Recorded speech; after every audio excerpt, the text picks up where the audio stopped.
Então hoje eu vou falar sobre cyberbullying. O que é isso, cyberbullying, né?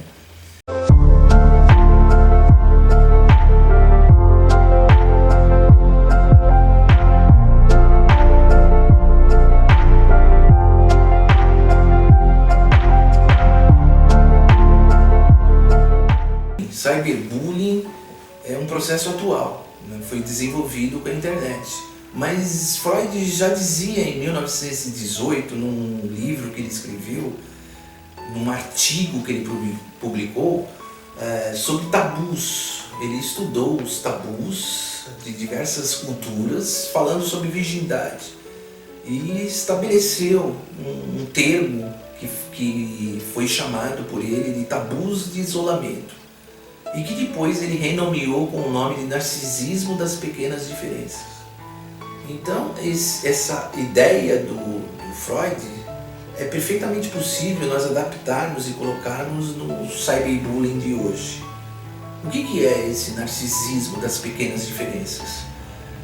São grupos ou nações, grupos que se formam que, para reforçar sua identidade, para reforçar aquilo que é igual nessa identidade, elegem inimigos e elegem pessoas que são diferentes dele. Com isso, ele reforça as semelhanças do grupo no hábito, comportamento, costume, mas estabelece também aquilo que não é ele, aquilo que não pode ser igual a ele. Então, grupos onde serão sufocados com práticas de intolerância. Isso também acontece, por exemplo, entre os jovens na sala de aula. O bullying é um exemplo dessa prática, ou seja, uma sala de aula possui líderes e esses líderes estabelecem padrões de comportamentos e atitudes que a maioria dos jovens seguem nessa sala, mas sempre existirão algumas pessoas que ficarão fora do grupo. Então eles serão eleitos como bodes expiatórios ou pessoas que não estão dentro dos padrões daquele grupo social. Então eles são eleitos como excluídos e são cruelmente atacados, sendo praticado com eles o bullying.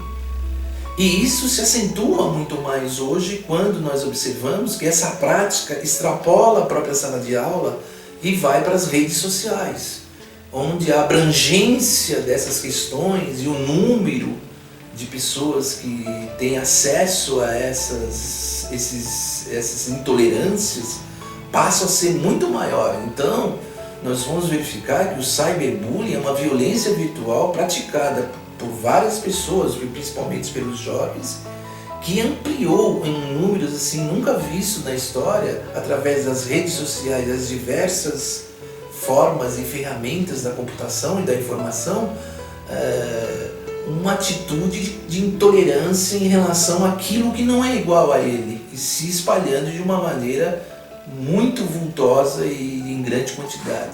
O cyberbullying tem como consequência, por exemplo, a formação da intolerância. Então, no mundo inteiro nós estamos observando uma marcha muito grande da intolerância, a não aceitação do diferente, daquilo que é contrário a mim. Passou a ser inimigo, todas as pessoas que dizem coisas contrárias a mim.